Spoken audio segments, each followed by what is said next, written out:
Raw consciousness does not require a savior, but rather, raw consciousness requires only knowledge of oneself and the power to access it. Remember this, as we unlock an even greater gnosis from beyond the veil.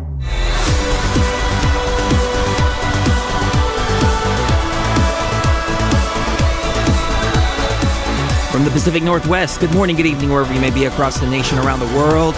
I'm Chris Gio. I will be your conductor this evening as we take you even further beyond the veil. I'm joined, of course, by my lovely wife and your conductress, Mrs. Gio. Good evening, everyone. Ra Castaldo should be joining us in the second and third hour, but Ra is very, very elusive, so he may or may not be joining us, and we are going to upload this to YouTube a little bit later, so let me just say this real quick. I know I've been harping on about this, but the YouTube audience is not aware. I figured this is a good time to make them aware, but our live streaming capabilities have been stopped temporarily on YouTube because of a 2013 video that we put out where I was auditioning for the role of a crisis actor to prove that crisis actors existed. So I was auditioning on the telephone, and YouTube considered that bullying and harassment because I recorded my own audition and speaking to the director of the crisis actor facility. So yeah, I do apologize. We are going to set up, so on the YouTube description, you should see a Beyond the Veil group for Facebook that we will be setting up after the show, and we'll be doing some live streams on Facebook and maybe starting a new YouTube channel too. It might be time to do that. I know that our channel is suppressed and blocked by the AI. It has been since the very beginning. We've worked so hard to build an audience there, and it's like swimming uphill, so maybe a fresh start is exactly what's needed for the Raw Consciousness mission, the Raw mission that we're on. How are you, Mrs. Gio? I am good. I am ready for a great show. I've been talking to Raw off and on all day, so I think he'll be here. I am just still floored by YouTube and everything that's happened with that. I can't understand it, for one thing, and I can't believe that that this is happening to us. But we're always going to be there for you guys. So definitely. Nicholas format. Bravo says Chris is looking snazzy yes, tonight. That's right. Is. I just got back from a meeting with the Illuminati, and they were giving me further instructions on what to do while our YouTube channel is blocked. Well, regardless, you look great. You do look really good tonight. No, I had a business deal that I had to do today, so I didn't have time. I literally walked in again, and I am still dressed in my business clothes. He's even today. got his coat on still. Yeah, so. Well, I like the coat. Yeah, I like the coat too. Kind of gives it a little bit of a. It is pretty. Yeah. Yeah, a friend of mine was like, "Why are you all dressed up like that?" I'm like, "What do you mean dressed up? It's just dressing nice." Yeah. I mean, I don't really see that, but and you can see the hair slicked back in the ponytail. You today. do look really hot tonight. I do need to take the ponytail off. No, it kind of clashes with the outfit. Let's see, maybe not. Anyways, so let's proceed. You're really hot with it down or up. So. Oh well, thank you. You're welcome. Compliments from the queen. Aww. Yes. So in the first hour, we've got some pretty cool emails to go over and some of your experiences. And then we will be talking to look into DTube. Yeah, I need to look into some other alternatives. I mean, it's absurd. I already ranted about it in a previous video. You can find that on Facebook. But yeah, I'm still a little grumpy about it, as you can tell. It's one thing to get banned.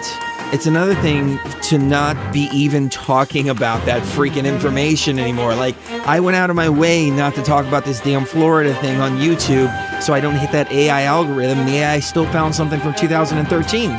So, it is what it is, though. Maybe we can talk about playing in the AI game right on the other side. Many people ask, Chris, how can I support Beyond the Veil? Well, first and foremost, if you're watching this on YouTube, make sure to like, comment, and subscribe to the channel. The more engagements a video gets, the more likely it is for YouTube's AI to recommend it to others with similar interests. Same goes with Facebook too. You can also find us on iHeartRadio.com. Just search for Beyond the Veil. We have a dedicated streaming channel where we play the best of BTV 24 hours a day. You can also send us questions, comments, and guest suggestions to info@beyondtheveilmedia.com. Finally, the most support you can give is by sending positive and loving energy to all of us here at Beyond the Veil and all of the Beyond the Veil viewers. Together, we are building a field of energy to rival the artificial intelligence control of this matrix. Take a moment to meditate on yourself, others around you, and tap into this amazing energy field. Now, let's get back to the show.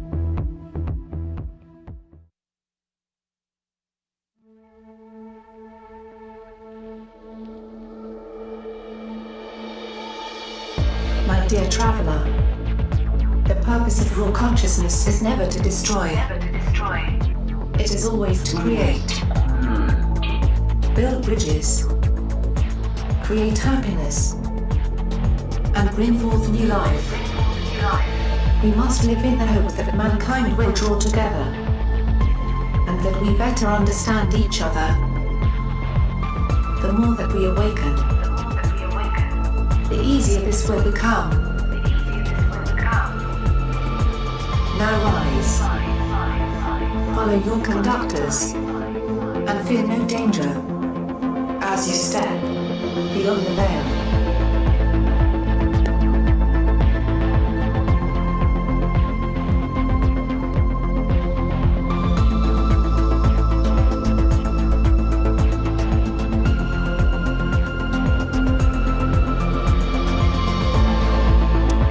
So I talk about playing within the bounds of the artificial intelligence machine, understanding the rules of the game so you can better navigate through the game.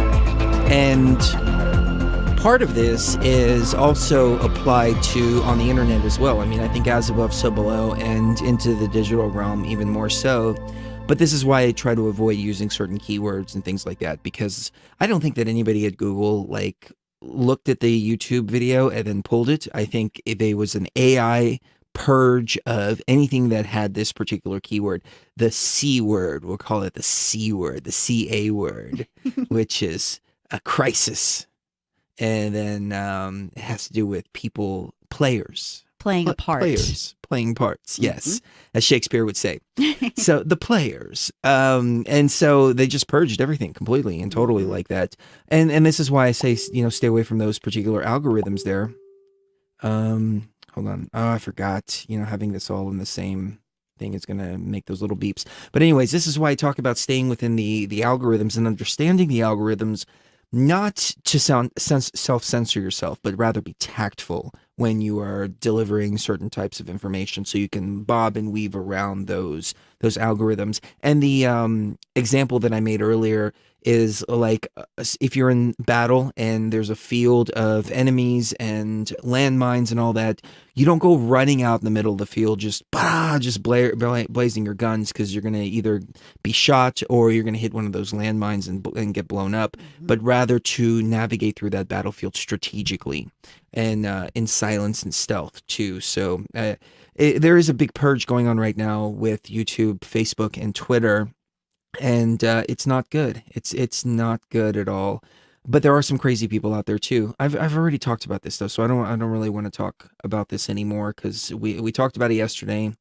That show got pulled. We talked about it. I talked about it in another little quickie that I did earlier this morning. And so let's do something positive for this. Even though I'm feeling a little bit off today. There's been a lot of weird energies all week long. William Whitecrow passed away suddenly. Yeah. And that's kind of left a little bit of a depressing veil over consciousness. Even though, as I've said, I'm not really sad. I'm sad for the family, and I can feel the family's grief and mourning and loss. But as a shaman, I understand he has more important things to do on the other side, on the shamanic, energetic level. But I really wanted to do a tribute show today for William, but I just couldn't put all the clips together. I'm sorry, ladies and gentlemen. But if you go through our archives and type in William Whitecrow, he's made several appearances. Or just Whitecrow. Whitecrow is better term. Just go to TFR, because he's been on many shows.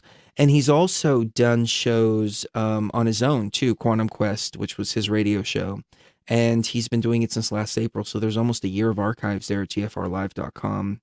And Yeah, we greatly, greatly appreciate it. If you sign up for a TFR subscription and go to William Whitecrow's link, we'll make sure the family gets the Donation. donations. Yeah. Yeah, and we'll continue to pay out the donations to the family, even though we usually don't if a host leaves. But in this particular Oh, yeah. case, we'll continue to do that to support the family. So Yeah. Yeah. yeah, so his work will go It'll on. live on. Yeah. It will, yeah, yeah. And I've been trying to learn a Native American burial rite to send him off.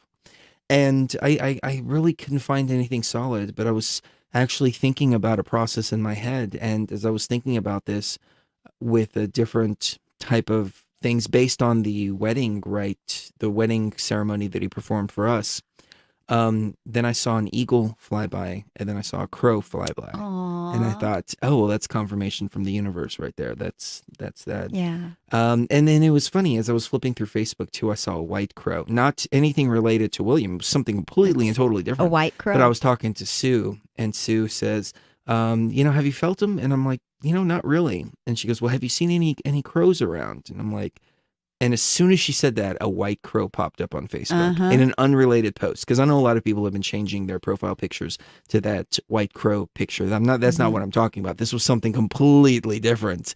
So I was like, oh wow, that's pretty cool.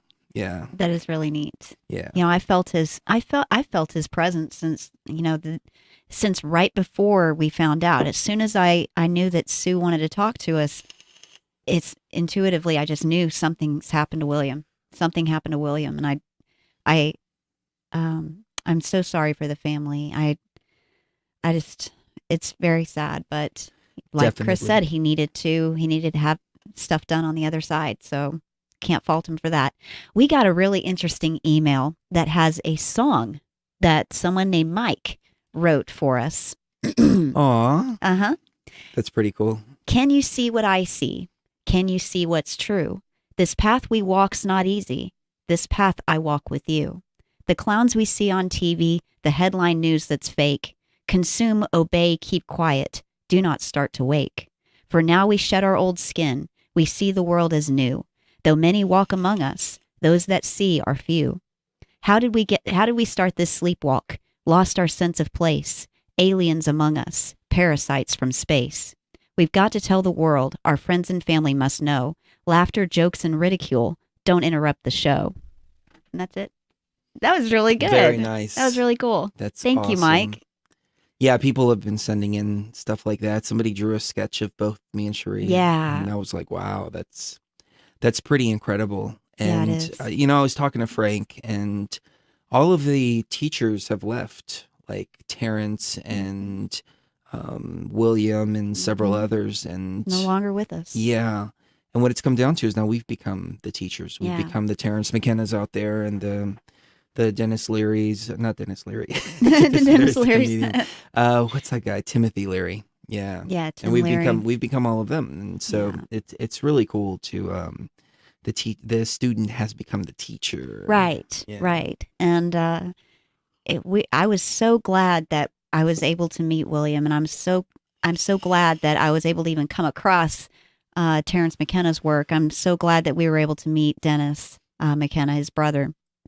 I'm just so grateful for all of these teachers that have come before us, that are kind of passing the torch along to the new leaders of the consciousness kind of.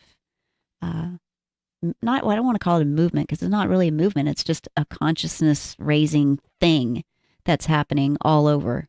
And I love that we got to learn from the best. A consciousness raising thing. Now, speaking of consciousness raising things, there's one thing that I've been wanting to do for a while now. And I want to get everybody's input out there. Like, will you guys and gals be okay if I did this? Would you be okay if I took a couple of weeks off to go into hyperspace and just focus on hyperspace? I've positioned myself right now to where all my work is done and everything's okay, so I don't have to worry about any of that. I've got one little project that I'm wrapping up, and as soon as that's done, I would like to literally spend a couple of weeks in the woods drinking ayahuasca, Mm-hmm. completely away from everything. but I want to make sure all you guys and gals are still here when we get back. Right. Don't go anywhere. I know how short attention spans are on the internet. And if we don't deliver all the time, every week, people lose interest. Uh-huh. So, yeah, we hope that you guys and gals are supportive of that. And as you can tell, today's a little bit more somber than normal because the energies have been really somber all week. Funky. What's going on in the skies? Oh, there's a lot of personal transits going on. His Saturn and Pluto are both in the 7th house of partnerships and relationships. And, and I think that goes along with, people passing away, that are really important teachers. That can also be attributed to a Saturn going through the 7th house in his natal chart. Well, in his transit chart for his natal chart. Astrologically, there really hasn't been that much going on. Everything that's been going on hasn't been that bad. I don't even think we have any planets in retrograde right now. And if we do, it's not any of the major personal planets like Mercury. But let me check this out real quick. It does look like, I apologize. Yeah. No, there's been some weirdness. There's been like Saturn in what was that transit place? The house of the partnerships 7th house. and things 7th like that. house, yeah. Things have just been all funky for everything. Anyways, let me try to change the frequency here. Let's lift it up. Because you guys and gals are expecting raw consciousness, and that's what we need to get into. Oh, and yeah, Jessica. Revelations and things like that. Jessica said, still feeling the solar eclipse triple moon power. When there was a solar eclipse and then a blood moon, a super moon, and blue moon at the same time just a few weeks ago, and I think we're all still feeling that. That would make a lot of sense. Yeah. It's been weird. Like Frank said that a couple of people died all of a sudden of heart attacks in his life, and I was just talking to another person today who his friend just died, and he was a mutual friend. Yeah. Friend just died of a heart attack like 2 days ago, just like that. Like there's this shift going on right now, and as we move through this shift, it's the leaving of one particular wave of energies, and only the ones who are supposed to be here for this next step are still remaining. But there's a lot of us still remaining. But a lot of people are leaving at this particular time. It's very, very strange. Well, it's almost like there's some kind of astrological cutoff point. You know how people talk about millennia as if everything happened in this millennia, and then this millennia, we had the discovery of science and the scientific method, and then in the 21st century, it's more like the space age, and we're getting to where we can go to Mars and things like that. I see it more as when astrological events line up a certain way, it activates or not deletes, activates or deactivates different energies, not just, with ourselves, but with each other. And so the entire world kind of goes through, it has its own kind of birth chart, so to speak. And the stars really do say a lot about how movements form, how activist movements form, how political parties are formed. It all really is relevant astrologically. And I think we're entering a new stage of something that it's going to be so difficult for some people to be able to be the raw consciousness in that they're going ahead and leaving, so that, the ones that are left behind can handle it better. I don't know. Well, yeah. I mean, everything is always a test. Everything is always a new opportunity to be able to sharpen your sword and strengthen your muscles. And in the past week, like, it hasn't really been anything like, it's been negative, but it's not like, oh my God, things like that. It's more like just some bombardment of negativity. Bombardment of negativity outside. It's almost like standing in the middle, in the center of just all this chaos and destruction going on around you.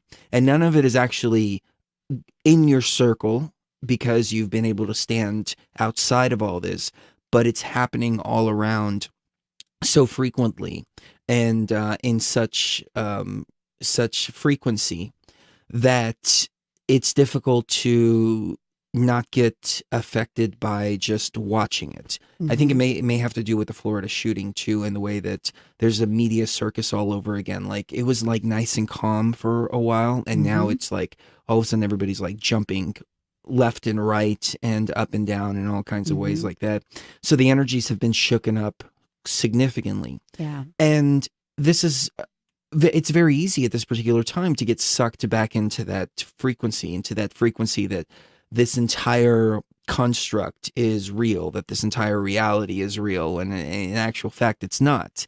But even I'm feeling a little bit low energetically today from it feels like my energy's been sucked out, even though that's impossible to happen in an artificial simulation. See, that's how it can grab you and then pull you back in and make you still feel like it's real. And it's another opportunity to take a step out of that particular experience again and remind yourself over and over, like, hey, this is just a simulation. It's okay. Everything's okay. Everything's happening exactly the way it's supposed to in the simulation, and that's perfectly fine. But yeah, it's an interesting time. Emily Moyer may be joining us here in just a few minutes. Excellent. So yeah, we're going to talk about a couple of things that she's been unlocking. Her YouTube channel was also taken down. Oh, was it? Because of the wow. crisis actor thing. And you know what's funny is, like, I'm one of the only voices that's saying, hey, this guy's not a crisis actor. He's not a crisis actor. Shut him up. Well, wait a minute. I'm agreeing with you. But, you know, I am I feel that I'm closer to the truth on this situation than anybody else is out there. Yeah. Unless, you know, they're also thinking along the same lines, which is that he's not an actor. He was a student. But they picked a student who happened to go to that school, who was the son of an FBI agent, who is willing to read a script. So you can tell he's not an actor because he's horrible on camera. I mean, people are having to remind him of his lines during interviews. That's an indication that he is not a professional actor. Stop calling this kid an actor. He's not a professional at all. He's a fraud. Okay, he was there at the shooting legitimately. He's a puppet. That's a better way. Right. He's a puppet that they haven't really gotten control of the vocal cords yet. Yeah, Simple he's a as daddy FBI puppet. Yeah. Yeah. Yeah.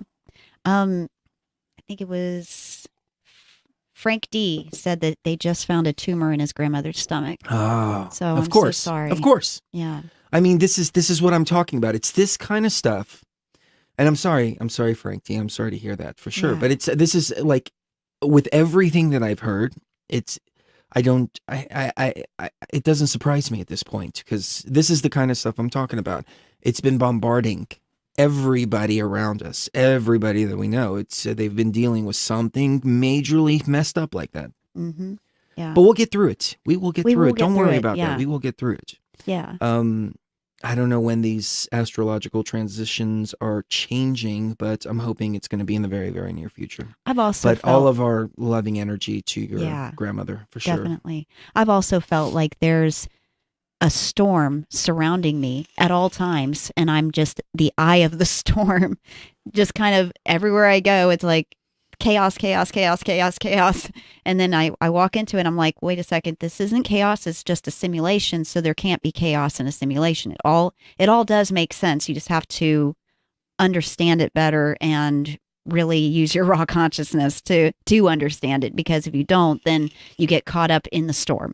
You have to be in the eye, where, you know, the calm place in the middle of the storm. But I think 2 weeks in the woods would be really good for you. Yeah, I think that would be a really good idea. Sharpen your sword. 2 weeks in Vegas, maybe. Yeah, that works too. No, I think that's the jacket talking. Yeah, I think that's the jacket talking. Take the jacket off. You do look really good tonight, though. Thank you. But yeah, everybody seems to be getting, banned because of this crisis actor thing, and it's funny to me. This is the first shooting that I've noticed the crisis actors are actually paid more attention to by the media than the actual shooter. This is a good point. I haven't heard anything about the shooter. Have you heard anything about the shooter? Right. And usually we're looking at the shooter, MK Ultra, things like that. Yep. I have a feeling, I didn't watch the video that Emily sent me earlier, but I have a feeling that it has to do with the shooter. Mm-hmm. Because Emily is tuned in like that. But no, you raise a really good point about that. I hate to talk about politics though. I hate do to talk too. about the political dramas. Yeah, me too. Because they change so frequently that and you have to change your opinion so frequently because it turns out that what you heard from one alternative media outlet was completely wrong and completely biased and then you go to the mainstream and they're completely wrong and completely biased and it's really hard to tell what's even going on. So that's why I don't like to get into it too much. But it's interesting how so many people are getting banned even when they don't talk about the subject at hand that people are getting banned for. So, well, just the fact that they're banning people for particular subjects. I mean, there's some stuff that is legitimately dangerous.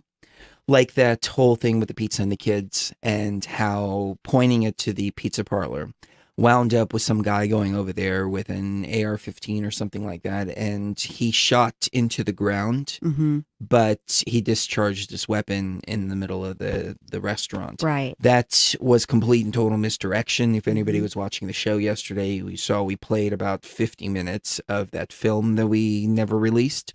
And so we never touched the pizza parlor because it was misinformation. There was nothing there. But they wanted you to focus on that. But it can lead to some very dangerous things. So they use that to censor people. And start to ban free speech. Yeah, and start to ban free speech. And, on one hand, you can go, it's kind of understandable. You got to look at people's safety. On the other hand, it's banning free speech and you're opening up the door or letting the camel's nose in the tent. And you let the camel's nose in the tent and then the whole camel comes in the tent. So, I've talked about the importance of discernment. I've talked about the importance of professionalism. I've talked about the importance of non-bias investigation. And this is why I've been harping on about this for years, because this is exactly what they use these crazy people out there to paintbrush anybody that is speaking on anything except for the mainstream media talking points. Ra is ready for us and ready to come on in half an hour. So excellent. Cool. Wonderful. Good. I think the energy is going to... I think it's going to go back up. Especially if we get Emily on for a few minutes. Yeah. She always raises the energy big time here at BTV. She's one of our favorite guests. Patty said, Chris is going off to the woods for 2 weeks and Shirley's going to Vegas. What did you learn while drinking ayahuasca? I won big. Yep. I need to take a break. It's just all boom, hit all at once. Yeah. So, yeah. But you got to stay in that higher frequency. Considering everything that we've gone through, this is a relatively high frequency. Like, there haven't been any tears shed. There hasn't been any, real oh my God, but the energy has souped down a little bit. Yeah. It's just felt like a really hard week for a lot of people. A lot of people got bad news this week. A lot of people got shocking and terrifying or, sad news this week. So we're here to raise the frequency a little bit. So hopefully we can do that without too much trouble. I think we can. Yes, Emily will be joining really us in 2 minutes and 30 seconds. Excellent. So yeah, so we will raise the frequency, ladies and gentlemen, right on the other side. And of course, hour number 2 and 3, Rock Castaldo will be joining us, and we're going to have a kick-ass show, take some names, and identify some of the deeper levels of gnosis that are buried under all of these crazy energies. Yes, definitely. I'm looking at a particular astrological conjunction that I'll talk about in the second hour. Excellent. We will be right back.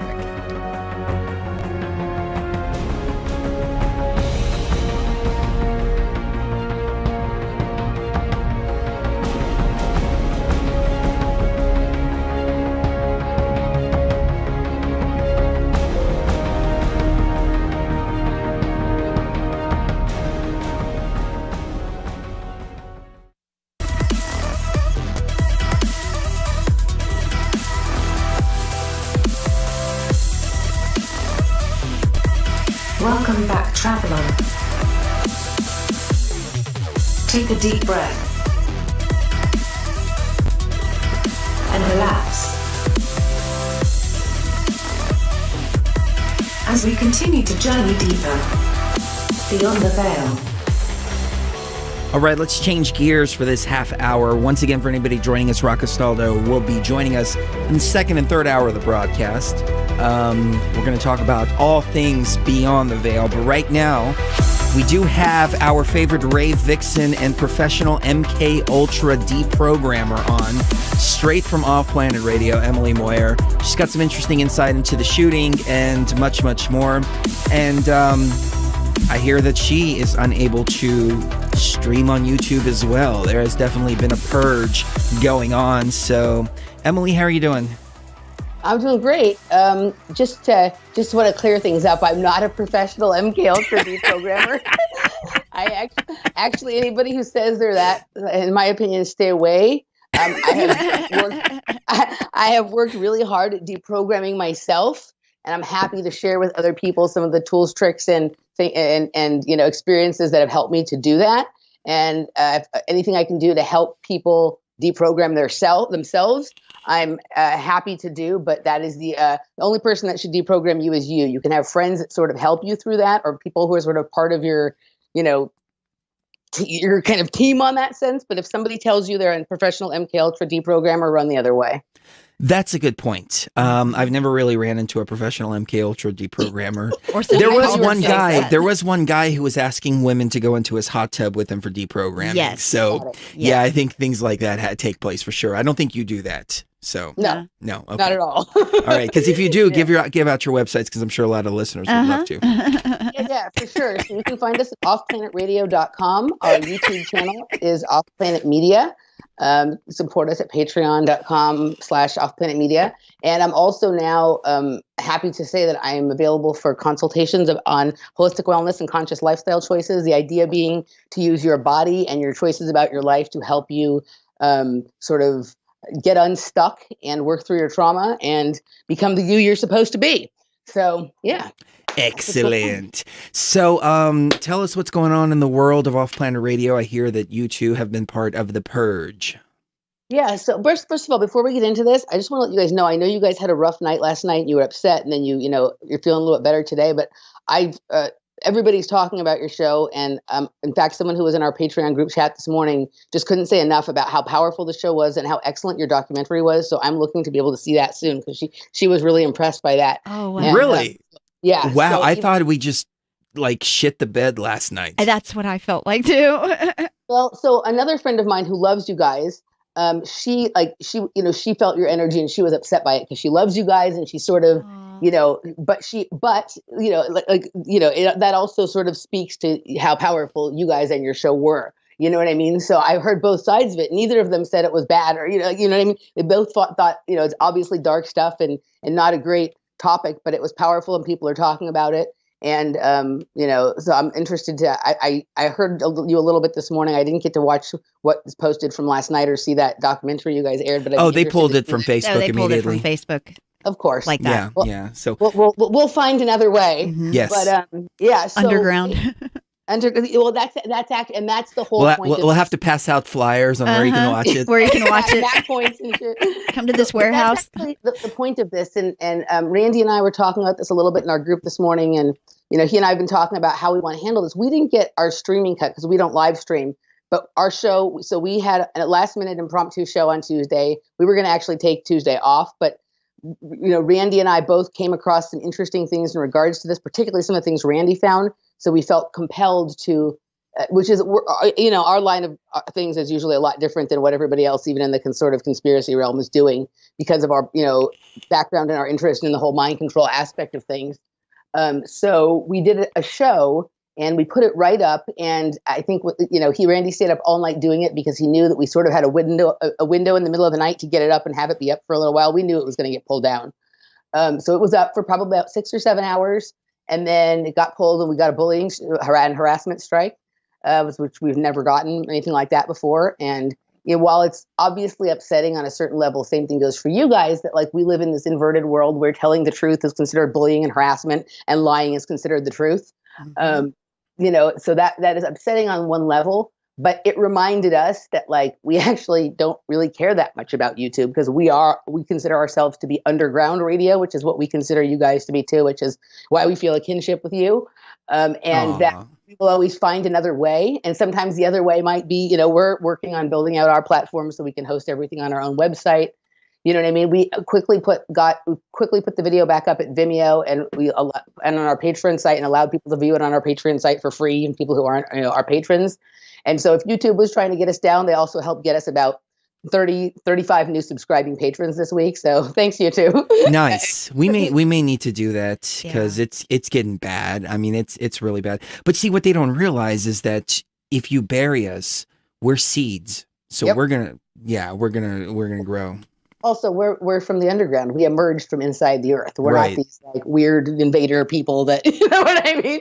So Right. They think darkness is their ally. They only Yeah. adopted the dark. Mhm. We were Yeah. born in it, Yeah. molded by it. Yeah. you got it, buddy. So we've in some ways, and I don't mean this in any kind of new age way. We've always had to understand how to fight in the dark. We know how to look for that little crack, that little crease of light, and expand that because we come from the dark. Mm. Whereas they're trying to wield darkness as a weapon, and you know what I mean. So it's been an interesting week, but sort of the line that we kind of looked at with this is we're not really concerned with like crisis actors or any of that stuff, or you know what I mean. Like we understand that there's many That's so levels to it. 2012. Right. But your video is great. Like that you did that to me. Like that's all the proof, and the discussion should end there. And also, like people, like everyone who's ever on CNN, whether they work for CNN or whether they're interviewed by CNN, they're a crisis actor, whether they're a paid one or not. Right. Right. Like that's The Crisis whole, Actors News Network. Yeah. Right. So it's like that's like kind of a moot point for us. What we got really into looking at was more the idea that sort of this high school and this area is a grooming pen for kids for MK Ultra. Mhm. That some of these kids have been groomed for these positions, and some of them it seems have already, maybe even had internships at CNN. These are going to be the next Mhm. Anderson Cooper. These are going to people who then are going to be the activists representing all different kinds of intersectional identity politics going forward. That's what Mhm. they're groomed for. We're looking at connections to underground pedophilia and human trafficking networks that are rampant in that area. We're looking at Elsagate kind of material on YouTube and how that's being, the involvement, the interesting backgrounds of some of the parents of some of these children. And they have, I'm not going to name names here because that will do exactly what they want us to do. Right. But they have the kinds of incredibly suspicious backgrounds that I know you guys are familiar with. These backgrounds that it couldn't possibly be one person having all this background. Unless, of course, you're MK Ultra with many alters. You know what Yeah, I mean? Like exactly. very. I caught my niece watching some of those videos. And I Mhm. asked my sister, I said, did you know she's watching this? She goes, oh yeah, she watches some really disturbing stuff. I don't know how she gets to them, but she just knows how to get them. 2 years old. Yeah. And she's finding Yep. these crazy Elsa Gate videos. Yeah. So So Randy found one that was just like beyond incredible, and it connects right back to one of the parents in question. I'll just leave it at that. People can go to either my Facebook page, Emily Moyer, or Randy Moggin's Facebook page and find the link to our video. It's up on Vimeo, or you can go to our Patreon page and it's there for free.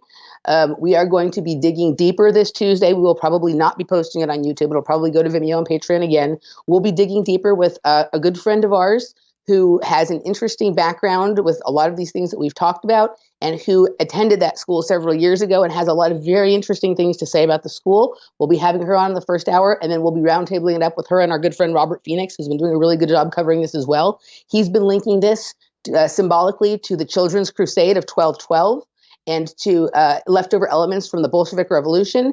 And some of the things he's pointed out have been really interesting. Also to some of the Chabad, and I can't remember, there's another name, but like some sort of like Jewish kind of mafia in that area. And so we're going to get into sort of the deeper levels of all of this. And we in our Patreon group chat today, we even got into the significance of the name and the person who was Marjorie Stoneman Douglas, and what that area of land possibly represents. Like this was the typical, these events are never just what they seem. There are so many levels. It's always got occult significance. It's always got a ritual aspect to it. It's always got mind control going on. It's always got, agitation from the outside. Like, it is a dumb waste of time at this point to be having the argument over whether people died or whether people didn't die or whatever. People always die in these things. Maybe not the ones they say died, but the ones who won't go along with the program, people they die. always die. That's a great point. Yeah. Let me jump in for just a moment because, damn it, I was holding on to this thought all the way until now. Okay. Insanity is sanity. Are you familiar with Amir? Yeah. Okay. So he did a great video where he breaks down how everything is basically controlled by an AI. And this is why we see the same thing happening over and over. It's like you're seeing the computer code. You see 3, 33, 13. You see all the same repeating things because it's all done by an AI. What do you think about that? Well, totally. And in my opinion, the AI, the simulation, the containment system, whatever the video game, whatever this is we're in, is fritzing out because it's making itself so obvious. I'm not going to name the names here for the reasons we've already discussed, but if you go look at our video, we talk about the impossibility of some of the names of these people and the role that they played in this. Just the whole like. Well, give us a couple. Give us a couple just to kind of get an idea. So the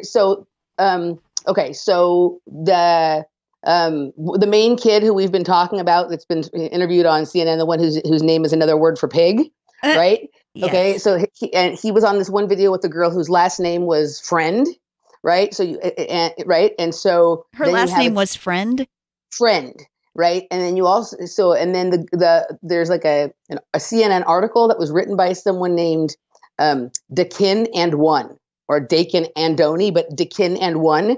So we're talking about genetic, family genetic bloodlines here, and the friend. So someone who's part of the family and one, the friend, right? One of the teachers who supposedly saved a bunch of children, his name is Guard. What? Right. Okay. And so this the AI is malfunctioning. There's no other way to look at this. It's even the fact that like the school is Marjorie. If you look into who Marjorie Stoneman Douglas was. I mean, even she was an activist to save the Everglades when other people just thought it was a swamp. Trump is trying to drain the swamp, and the deep state is trying to keep him from doing it. Whatever you think about Donald Trump, I don't think I think he is part of the swamp, but symbolically, like all of this kind of stuff. Even the name Stoneman is like Mason. Douglas is and whether we've talked about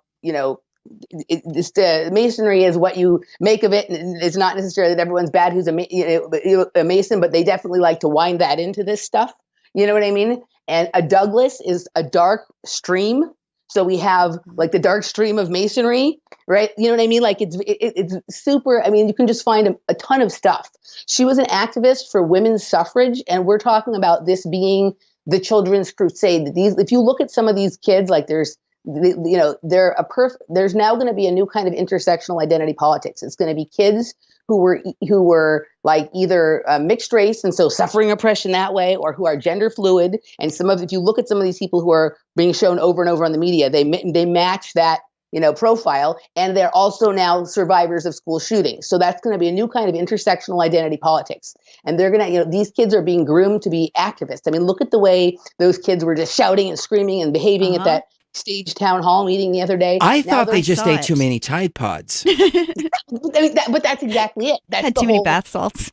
I mean, those things, those Tide Pod challenge, ice bucket challenge, those are all mass mind control events to see how well they have the public under their thumb. So absolutely, that is part of it. And now they're doing this thing where they're going to have this march on Washington, this like children's march on Washington. And they had this like walkout the other day where kids at high schools all over the country walked out in unison with these kids and whatever. Of course, this is all being funded and brought to us by the usual suspects, right? Center for American Progress and all that kind of, maybe that's not, there was another group that I can't think the exact name of some of these people's parents are connected to in some ways. But, they're going to have this march, and like, what's going to happen at this march? Are they going to use that as a chance to have like a patsy white nationalist MK Ultra person shoot up the children's march who are marching against guns? Like, there's so many possibilities with this. I mean, this one has it all. And, but yeah, I think so in some ways it's like you can go, well, are they trying to bait us? Because look, they just pulled you and the two of you and me and Randy back into something that we don't do anymore. But you know what I mean? That's a good point. Yeah. So, they we don't talk about this crap. And all of a sudden here we are talking about it because they pulled that particular video. Right. But, in another way, like, Randy and we made the decision. It wasn't like we got tricked into doing this. We made the decision, that this one, like, because of our, the things that we have knowledge about with mind control, that this one was a perfect example to expose some other layers of this and the connections behind it that don't present itself in all of these. This one, we decided to do it. And, so it was a conscious choice. We don't feel like we've been duped or tricked. And we weren't even upset when our video got taken down because we knew it was coming. I mean, it's a disappointing comment on the state of the world, but it's not like, it didn't really, we knew it was coming. And, like we made, that's kind of our stance on this, and it's also, but with that, they're trying to bait us, but they're risking their simulation, their system is fritzing out. Like, this is getting so stupid. It is so, I mean, like, there's all these dark and icky undertones that deserve some attention and to be pulled apart on a certain level. But on another level, this is like, I mean, if there weren't really gross things that involved if there weren't some real human beings that could be players involved in this, then we would just say this is just like a bunch of NPC nonsense. You know what I mean? But unfortunately, there are some players that aren't as awakened or aren't as studied in some of these things as we are yet. They're getting caught up in this and being distracted and pulled from their path. Mm-hmm. And, and it's, we feel a level of responsibility in at least saying something. Like, I don't know how much we feel like we can get any individual to change or whatever, but whenever they have their moment of awakening, our stuff will be there waiting for them to look at. And same for you guys. That's beautiful. Good point. Yeah. Hopefully, if it doesn't get all scrubbed from the internet. And that's what I think. Sherry and I make a lot of these videos and we think about people watching them after we're long gone, the way that we watch Terrence McKenna videos and things like that. And we always try to think about that. But if they're going to scrub everything right off the internet, well, there you go. I mean, you guys have been smart in that you guys host a lot of your own stuff, and you're not reliant on YouTube and Facebook. Not you guys completely. use them as tools, right? Obviously, we've experienced tremendous growth this year. I mean, and because of YouTube. So while we've appreciated it, like, we are making backup and contingency plans, and I'm telling you, we're making our plans the same way we used to make plans for if the party got shut down. Where are we going to go next? What are we going to do? What's our communication system going to be? Who are our allies? You know what I mean? And I think that's actually, I'm still rolling. Where am I going to go? Right. I think it was serious. It was a serious matter. It really was. Yeah, you're still rolling. You had to get in the car. The struggle is intense. Right? The struggle was real. Yeah. So, I think we're just taking this as a chance to sort of like, tighten up how we do things and get ourselves moved over to our own platform, quicker than we had initially planned. And we'll use these tools while they still serve us, but as soon as they don't anymore, hasta la vista, man. Right.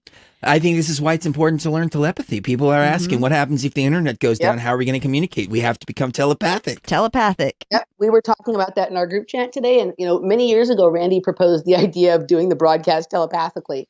And, he was somewhat joking, but like at this point, we're going to start playing with some of these ideas. Mm-hmm. You know what I mean? Or, and even just use the way we communicate with each other that isn't telepathic as like a stepping stone towards that, like really getting to know each other's sort of quirks and, and little, sort of subtle things about them. You know what I mean? To understand how to communicate with each other. We're starting, we're tightening up our group of people who are our core listeners. And yeah, just practicing that, it's just like you have synchronicity with people, you think about them and then they call 2 minutes later, like start playing on that, start expanding that experience, like have the first minute or two of the conversation before you actually pick up the phone. Like, you know what I mean? So I think that I also have a good friend, Danny Katz, who's been on our show and who I'm doing a new project with, who she's a really interesting person. She calls herself a quantum language hacker. And she's sort of interested in basically like repairing the way humans use language as a step back towards telepathy, because our language has become so degraded. Mm-hmm. And the way we speak to each other and the kind of, it changes our own mindset about what we're doing, but also changes how we communicate. And it's sort of like a mid step, like a progress towards returning to our original state, which was telepathic and all knowing. Right. Terrence McKenna used to say, we're all just monkeys making mouth noises. That's really what talking is. And apparently somebody along the line, millions of years ago or thousands of years ago, depending on your bent, whatever bent you are, somebody came up with the idea of, I'm going to make mouth noises and then you're going to hear those mouth noises and that's going to mean this. And then this other mouth noise is a little bit different and it means this. And I don't know how it happened, but it's gotten to the point that using language is almost the worst kind of communication at this point because there's so much. So we're all thinking the same thing. So the telepathy is already working because we were talking about this very thing in our group chat today, and we were. I brought up. I forget whose work it was. It's one of the guys who like does a lot of the work on like all the megaliths and stuff.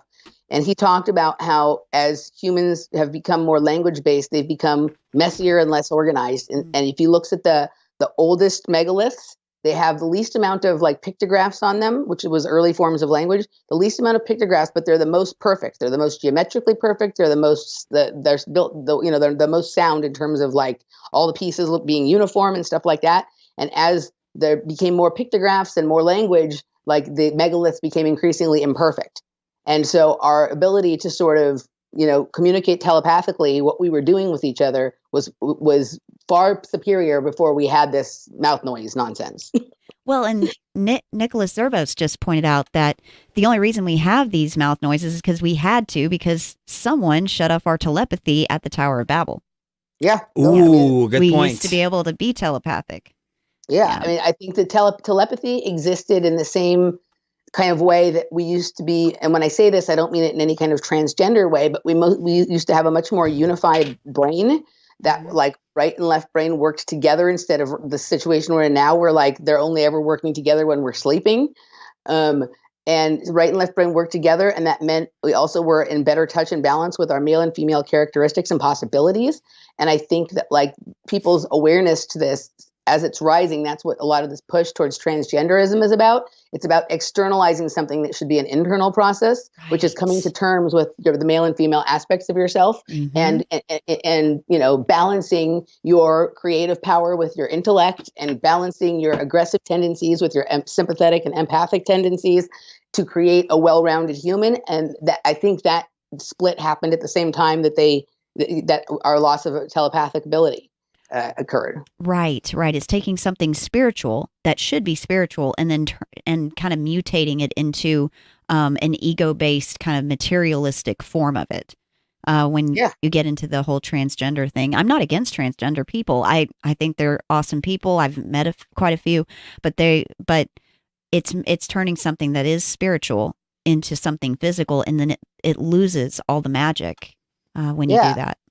I agree with you. Like anybody who actually is transgender and that is sort of their their authenticity is one thing. I think a lot of people right now are being pushed as part of this sort of social movement trend. Like people think like people are unhappy and dissatisfied with the world and with life, and they've like attached it to something that it may not really be what it's about.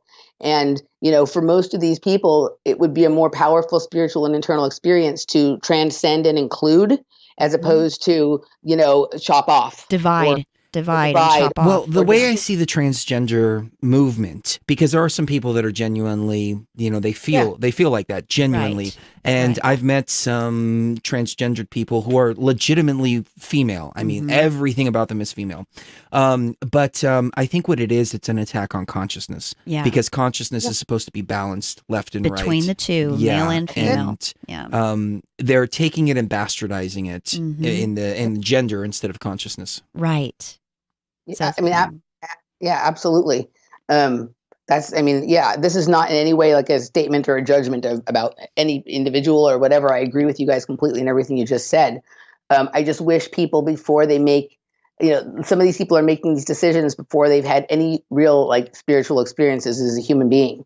You know what I mean? And in some cultures, the like highest spiritual people in those cultures are people with hermaphroditic qualities, right? So like by changing your body and making it not so much that way, you may be cutting yourself off in some cases, not in all cases, from your highest spiritual potential. At least if you do that before you know what I mean, before you've recognized. Let me ask you this though, because this is kind of the flip side of the coin here. So who decides what's female traits and what's male traits? For instance, guys are supposed to wear pants, girls wear skirts. Who says that? The society says that. Yeah. Isn't that at its very core a form of programming?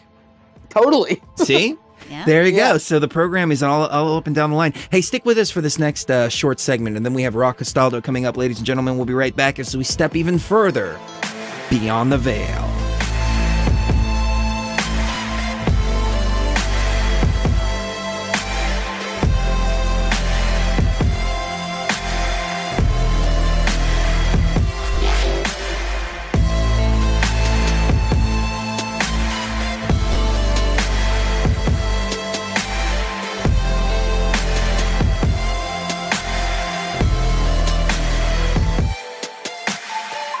Phase 1 has been completed.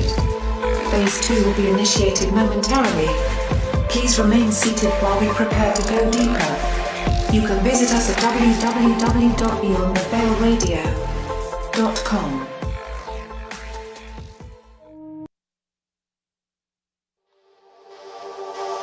You are listening to Beyond the Veil with Chris and Sherry Gio on iHeartRadio.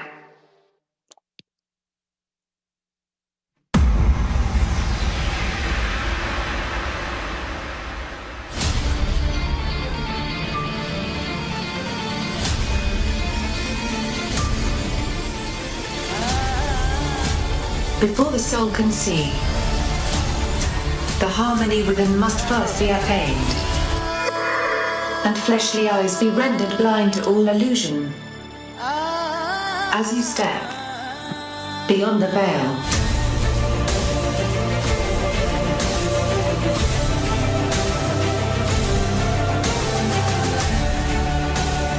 Coming up in T-minus 5 minutes from deep within the eye, it is Ra Castaldo. But another quick segment with Emily Moyer of Off Planet Radio.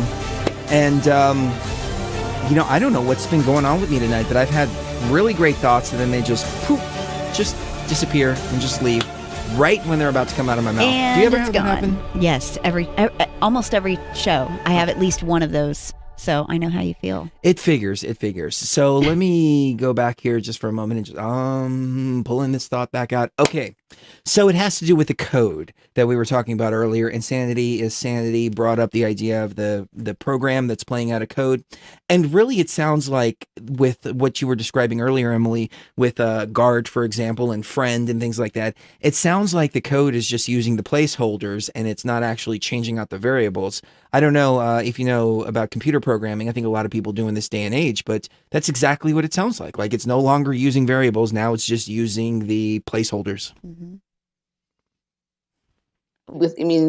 It's gotten really silly. Like the same with like the Vegas situation. There was like a lot of really weird things in that.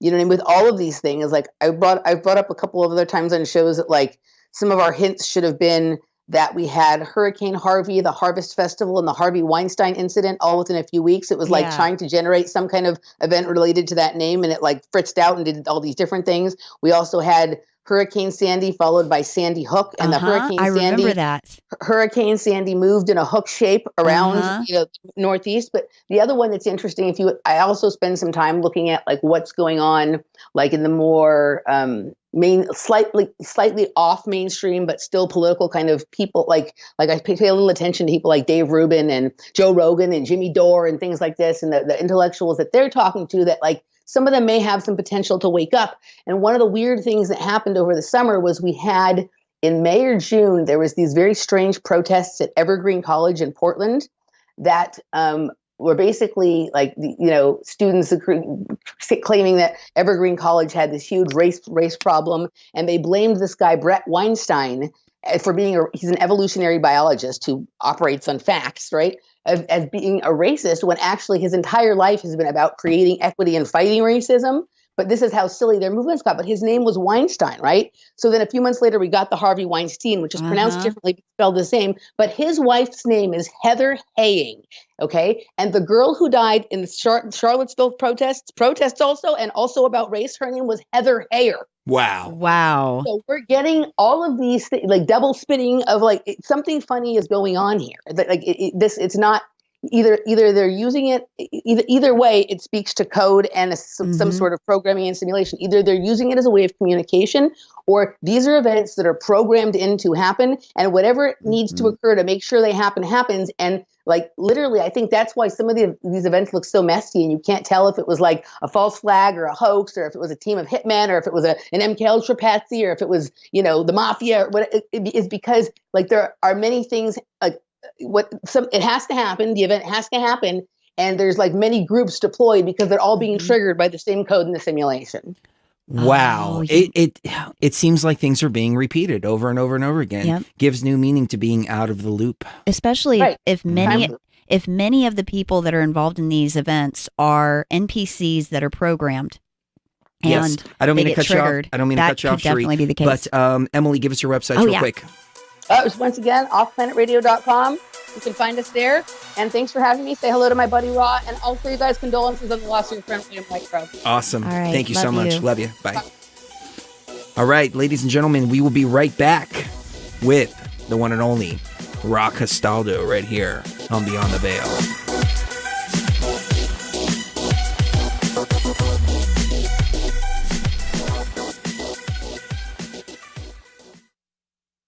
Hi everyone, Chris Gio here from Beyond the Veil. I just wanted to take a moment to tell you about the Beyond the Veil journey. It all started on November 5th, 2009, and has since evolved into what it is today. We travel through the truth movement, politics, ancient aliens, DMT, consciousness, you name it. And we've interviewed some really awesome people, like David Icke, Michael Tsarian, Rick Strassman, Joe Rogan, and many more. Well, we have come a very long way, and some shows seem a world apart from where we are today. Each show acted as a stepping stone to expanding our consciousness. You can get almost 10 years of downloads by visiting tfrlive.com/Beyond the Veil. You'll not only be supporting the show, but you'll also get access to tens of thousands of archives from dozens of other radio shows in the topics of conspiracy analysis, geopolitics, and spirituality. That's tfrlive.com/Beyond the Veil. Now, let's get on with the show.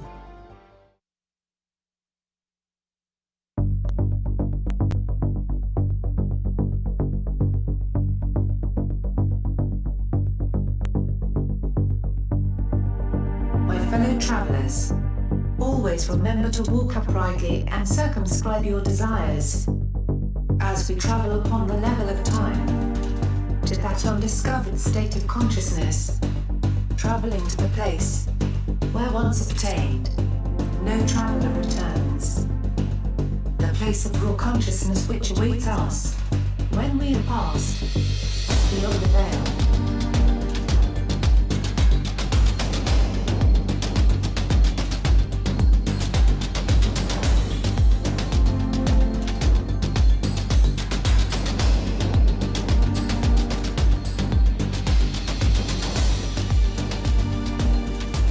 All right, we will try to make contact with the elusive Ra Castaldo as soon as we can. He does have a newborn. He does, yes, and she is getting big. She's getting and huge. She's adorable. She's so pretty. And we sent her a little stuffed Anubis, which was the cutest thing. He sent me a picture of her with the little Anubis. With the little Anubis. It's watching adorable. over her. Yeah. Oh, it's so cute. Let me see if I can find it for everybody.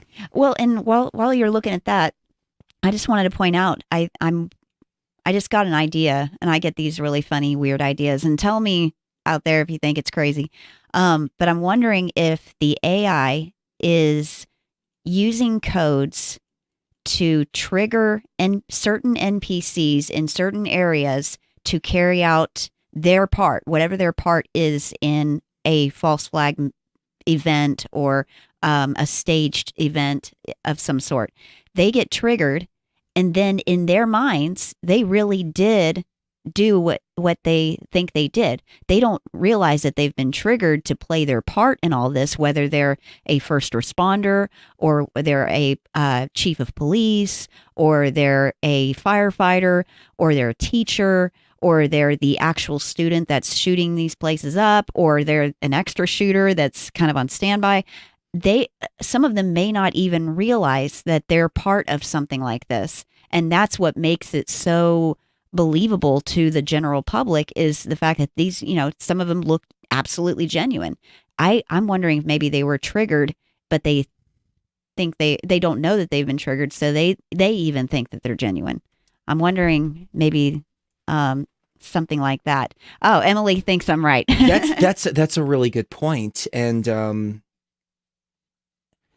we were talking about, it's funny you use the word trigger because that's key right there. Why is the word triggered in our consciousness over and over and over again now? Mm-hmm. I never really connected the two but that's exactly what it's called. It's called a trigger. Mm-hmm. But there's a guy named Darren Brown, I want to say. I want to confirm this real quick. But Darren Brown, he is a hypnotist. And he does a show on the UK. Darren Brown. Yeah, it is Darren Brown. If you look up The Heist, if you look up several other things, he does these shows where he gets a group of people and gets them in to believe that they're going to partake in this business seminar. And this business seminar, what he's actually doing is he's picking people out on who can be easily manipulated. So the first thing he does, for example, in this one instance, is he tells everybody to go grab a chair. And there's only a certain amount of chairs. And so everybody that doesn't have a chair is left out because they were hesitating and didn't know if they should stand up or not. So they were questioning his commands. So he was like feeling them out like that. And then as the show progresses, he goes and he picks a certain group of people, like 3 or 4 out of a group of like 200 or 100 people or however many participants there are in this particular experiment. And as things are moving along, he's trying to get them in different episodes to, number 1, commit robbery. Number 2, to kill somebody. Number 3, to confess to a murder that they didn't actually commit. Now, of course, nobody's really getting killed. There's really no murder or any of that. But he was hypnotizing people to go into a store and shoplift candy, and then also playing this song that was supposed to spark like excitement within them and things like that. And while he was doing that, he was showing like the color green, the color green, the color green. And at the end, when he's actually when he's triggering these people to go out and commit these robberies, for example, you see this green ball come by and this car drives by and they're blaring the exact same song, and he gives them all a toy gun and they pull the toy gun out. There's like 4 of them in a row. They pull the toy gun out and they see this guy with a big bag of money from a armored truck, and they go and they rob him. And they were programmed to do all of this from beginning to end. The other one where the guy was programmed to believe that he had committed this murder. He was staying in this hotel room on this resort, and throughout the course of the stay, they were programming him heavily, until he woke up in the middle of the lawn in the golf course. And when he got back in the house, they had told him that there was a murder. And so, because of all the programming and all the events, he wound up by himself getting up and going to the police station, or what he thought was the police station, which was actually just a setup, and going to the police station and confessing to a murder that he didn't commit. So people are wondering, like, can this MK Ultra mind control actually work? And this guy is like proving it on a television show. They're doing one on Netflix now that's about to be released, and it's can they convince somebody to push somebody else off of a building? And he's got a couple of different videos where he's like getting people to like just slap each other, for example. And he's programming them throughout this whole time. And then he does this particular trigger, and one person will slap the other one. And they ask him, why do you do that? I don't know. I just felt this overwhelming urge to just slap this person. I don't know why. And he was being programmed the entire time. So yeah, it's right there. And people were freaking out like, oh my God, they're programming people. But no. Move that to the side for a second. It gives you a good demonstration on how some of this programming actually works. And it can work. Some of his techniques don't have to be person to person. Like some of the things that he was doing, some of the methods can be done through the television. He says that he leaves out the hypnosis part because it's according to the UK law, you can't actually show hypnosis because the people can be hypnotized at home. So they skip that part where he's actually like doing the hardcore hypnosis on them. But yeah, it's really, really interesting. What do you think about that? Well, I think that like Emily was saying, let's just say you're in 2012 and you live in Connecticut. You live in Sandy Hook, everything is normal, and then Hurricane Sandy hits in October 22nd, 2012. During this Hurricane Sandy, all you hear about is Hurricane Sandy, Hurricane Sandy, Hurricane Sandy, Hurricane Sandy. And there's something that's said in the media that is triggering you in preparation for the December 14th, 2012, just 8 weeks later, Sandy Hook happens. What if you're a first responder in one of those events?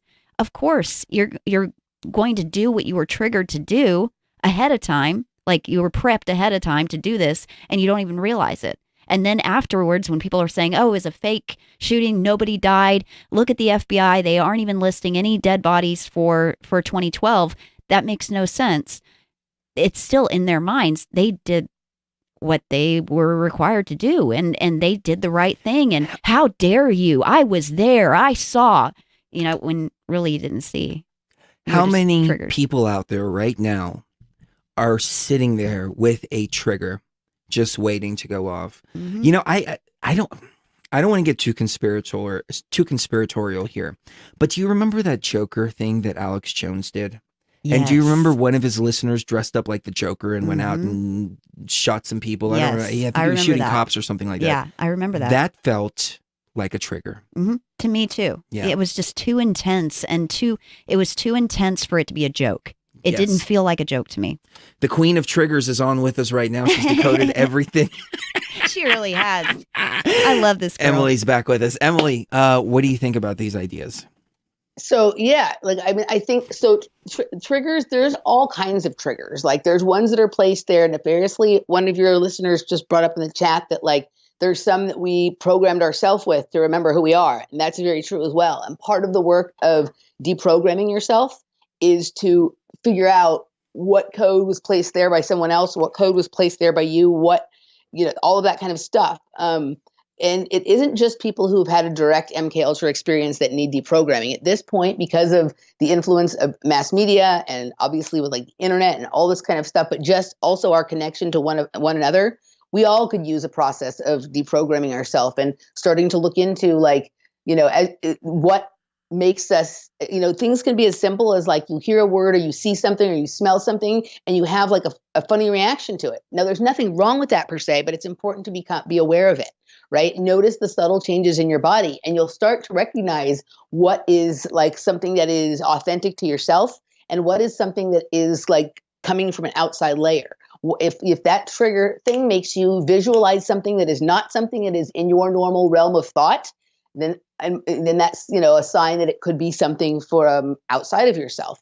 If it is a trigger that stimulates a memory or a feeling that is something you were kind of almost can grab onto from the time you were younger, or even possibly from a different life, past or future, or in another dimension or whatever. Those are the ones you want to kind of pay attention to. I had something I have lots of these stories, but I'll share one that was kind of interesting that happened a few months ago. I had this really strange dream where I saw there was all these, there was many aspects to the dream. There was all these people in my bedroom that didn't belong there. Some of whom I seemed like they were trying to pretend they were people that I knew, but weren't.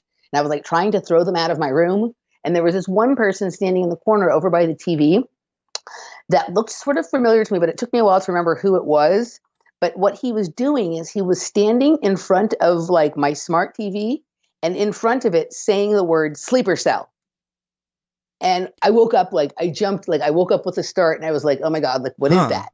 And is that, could that be them trying to trigger me with something as if I'm part of a sleeper cell that was supposed to do something? Or is there a cell dormant in my body that needs to be reawakened so I can remember something about myself, right? There's many sides to this. And so you really have to spend a lot of time holistically looking at this to get to know what means what to you. But what was funny is when I finally remembered who the guy looked like who said that. You guys remember that movie? I can't remember the name of the movie, but Andre 3000 from Outkast played that guy where he was describing the reptilian brain. I don't think I've seen that. It doesn't ring a bell. He was sitting there on a bed explaining the whole part of the whole thing about how humans have a reptilian part of their brain and a mammalian part of their brain. I've never seen the whole movie. I've just seen that clip somewhere. And the guy who was standing in the corner was looked almost exactly like him and dressed like Andre 3000. It was very interesting. But there's many possibilities with a lot of this stuff. They don't for the most part, sometimes they use dumb inserts and triggers and whatever, but a lot of the ones that are the most useful for long-term programming are things that could have another meaning to you. And so you'll hold on to them, right? It makes a lot more sense to try and manipulate a trigger that you've put into place because it will resonate more with you than one that is just something dumb you don't care about. So when you're, attempting to work through your shit, you really have to spend a lot of time getting to know your own mental processes, your own thought processes, and using your body as a tool for confirmation or just to get rid of something. If you have a certain kind of physical response, our body stores memories. Our body stores trauma and memories and all sorts of things. And the body doesn't lie. The monkey mind can make up all sorts of shit, right? It has, and so when you are having something come up like this, if there's a certain kind of physical response, I'm more inclined to believe that than the ones that just leave all this noise running around in your head. Wow. I'm trying to think of any situations that I've had like that. I've had very, very, very strange dreams that make absolutely no sense, and they're very similar to what you're describing. Mm-hmm. Yeah. Yeah. Yeah, he has the weirdest dreams, and he tells me about them when he wakes up in the morning. He tells me, "Hey, I just had this weird dream," and then we'll try to like decode it and pick it apart Sometimes and figure they're out so what it means. batshit, aren't they? Yeah. Sometimes they're Yeah. just like so batshit. It's like it's either just complete nonsense. It either has to be complete nonsense, or it has to be such thick layers of meaning that like until you can pull them all out and figure out what they are, it's not going to make any sense, and it's just going to seem like nonsense. And so, you know, like some of the shit I wake up from, I'm just like, what the hell was that? Like, you can't even explain it to another person because it's so ridiculous and confusing, but there's a tone to it that is meaningful. And that's why you feel this need to want to try and explore it and explain it and whatever. So I totally get it. You've shared some of your dreams with me, Chris. You do have some interesting ones. Yes, he does. Yeah, you know what's weird though? Okay, so I had one recently about a week before White Crow passed that I was in Reading, that we had moved to Reading, where White Crow lives, and all the animals were acting crazy. Like they were like eating each other's eyeballs and brains and things like that. And I was watching them outside of our house and I'm like, what the hell's going on here? This is insane. And then I go to the barber shop and they completely destroy my hair. Like they cut it like in the front and all this. And I'm like, what the hell's going on? And luckily I woke up and I was like grabbing my hair and going, oh, just to make sure it's still there. His long, beautiful locks. It made no sense whatsoever. But I mean, there was Reading right there. I've never thought about Reading before. A week later, White Crow dies. I don't know. Yeah. Well, Reading is a weird place. Like that's also like the area where like there's a lot of strange energy there and lots of funky stuff goes on there. But you know, it also speaks to the power of the connection between you and White Crow. And I don't know a whole lot about White Crow. I've listened to many of the shows you guys have done with them. I know he has a connection in the past with Andrew Bashago and whatever, but you know, I would look to there being probably even more connection between the two of you guys than you're even like presently aware of. And maybe I was on Mars and I don't remember it. Oh, a baby on Mars. Mars is, I mean, I have a different understanding of what Mars is. Bitches. M-A-R-S, Mars. Sorry. I have a totally different understanding of what Mars is and what that would represent than Andrew does, although I believe he's telling the truth about what he thinks happened. And so, you know, I know what some of White Crow's background and history is, and it's highly, you know, I'm sad that I never got to meet him or have a conversation with him because, you know, especially because I have some similarities with Andrew. Like it would be interesting to explore what happens if I talk to him, but that could go for you guys too. I think part of the reason we have such a strong connection with the people we have a strong connection with is because of our past involvement with each other, whether it be in this life unknown to us or in other lives past, present, or future. And, you know, you got your guys' energy together, you know, may be so strong that it sends out a vibration that causes chaos. You know what I mean? Like that's some of the kind of things that trainers and programmers were trying to teach. If you've watched hold on my phone. Oh, you've watched Stranger Things, and like you've seen the kind of things that like Elle does, right? Those skills that like some of us hold within us, but have to be trained to be brought out. Cherie has some of those skills. She only eats Eggos. I kid you not. Like we have a freezer full of freaking Eggos. I am a picky eater. Yes. Yes. Cherie, be picky with something better than Eggos. If you're going to be picky, pick something better, man. But no, toaster strudels. And toaster strudels, yeah. So get some fancy it's a little better. Get some fancy organic ones, you know, that don't have sugar in them or whatever. Yeah, the GMO. But, there you go. But I mean, like it's entire, you know, some of that kind of training is about being able to focus and harness your energy and focus it on a certain object, person, a thing, frequency, whatever, and being able to use that for, you know, you hold those possibilities within you. You can use them for your own benefit or for positive things, but people who are trying to do nefarious stuff manipulate that and try and get you to use it for other stuff, you know? And, you know, so, you know, I watched the video years back of White Crow marrying you guys. There's obviously a powerful spiritual connection between you that is probably deeper than just what you're, you know, aware of in this present here and now. Oh Right. yeah, we It's did deeper put than that out material. temporarily. Yeah, we did. I forgot about that. Yeah. Okay, I still have the video, but Yeah. interesting. We can put it back up. Well, let me ask you this, Emily. So you've helped to unlock a lot of things from my childhood. Or connect the dots rather, because there was a lot of really, really messed up things going on, being pulled out from school, put into a room, in a dark room by a special person that just came there that obviously wasn't part of the school, that was sent in by the psychologist who was a military child behavioral specialist. And Yeah. Why does the all this- military need child all behavior this specialists? insanity that was going on in my childhood that I never connected all the dots. But what can some people look for in their particular childhood? Well, I mean, just, like, I don't ever recommend that people go looking for problems where none exist. But I also am of the belief that the only reason anybody's listening to people like me or you is because they have questions about themselves and they're interested in knowing the deeper levels and layers and whatnot. So, I mean, some of it is just, having memories that don't quite square away with what everybody else remembers of periods of time in your life and your childhood. Sort of having a set of skills or talents or abilities or likings that are not necessarily not explainable, because we all like things for many reasons, but like just are just a little bit like different or unusual. A level of awareness of like things that are going on just super duper multiple levels. Those are some things. Let's see, certain kinds of unusual physical or emotional responses to certain kinds of music that fall out of the normal. I mean, obviously we all have response to music. That's why it's such a powerful tool, for mind control, but also just for moving people. You know what I mean? But, one of the things that I've come to know, largely from like some, things I've learned from my friend Elisa E. and obviously from people like, Dave McGowan and Mark Devlin and whatever, is that, music is really, really used for programming, and watch your responses to certain kinds of music and certain songs. Like, and they use specific songs to program people to trigger things, but also to just reinforce ideas.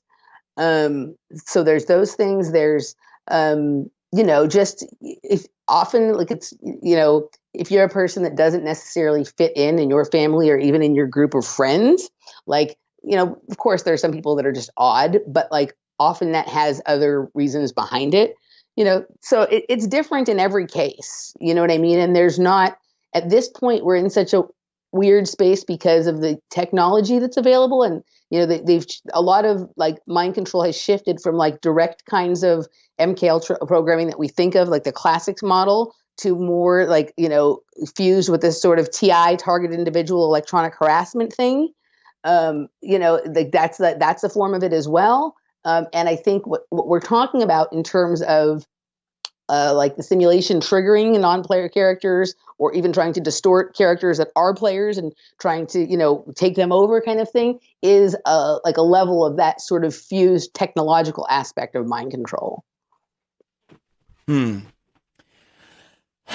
Very, very interesting. When you start to get into these topics now, this is where I go, ugh, because they're so important, but they're so embedded in a lot of us.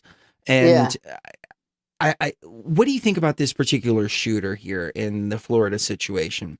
Nobody has talked about him. Nobody's focused. It's been all the focus on the crisis actor. Cherie brought this up in the first hour. All the focus on the crisis actor, no focus on the shooter. What have you found regarding the shooter? So I've dug in. I don't spend too much time digging into some of this stuff. I kind of like observe what's going on the periphery and use like a combination of research and intuition to sort of divine on a certain level what I think is going on. And I think that was, definitely like under some kind of influence. I think his background is a little mysterious. He apparently was born to a Jewish family, but he was not living with his, biological family, was living with people who were taking care of him. Police had been called to their house something like 39 times over the last several years. There's this whole thing with like, he was commenting on other people's YouTube videos about wanting to be a professional school shooter. There's also this story. Was he really? Yeah. So what, I mean, that tells me two things. Said he was going to be a school shooter. Really? A professional school shooter. Wow. That could be him or handlers or the simulation trying to create a background. Create the background. Create the background, also putting certain kinds of triggers and things in place, right? Like to make it, to build the background. But it also, think about this. What if he really did that jokingly and that put him on the radar of people who run these kinds of things? And then they're like, okay, rather than, so somebody when they reported him to, because the guy whose video he commented on did report him to the FBI, but the FBI supposedly didn't do anything. But what if they did? What if just what they did was something different than what they're supposed to do? Oh, that is a good point. So on that note, ladies and gentlemen, we will be right back. Much more coming up right here on Beyond the Veil.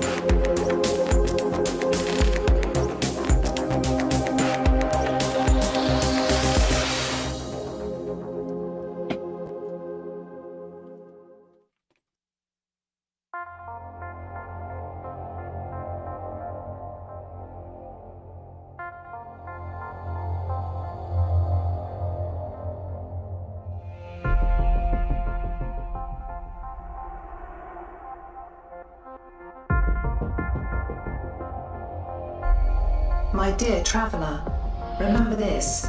Whatever plane our consciousness may be acting in, both we and the things belonging to that plane are, for the time being, are only realities.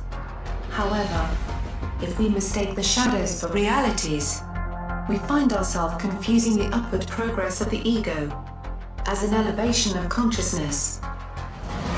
Thus, beware of oneself when you step beyond the veil.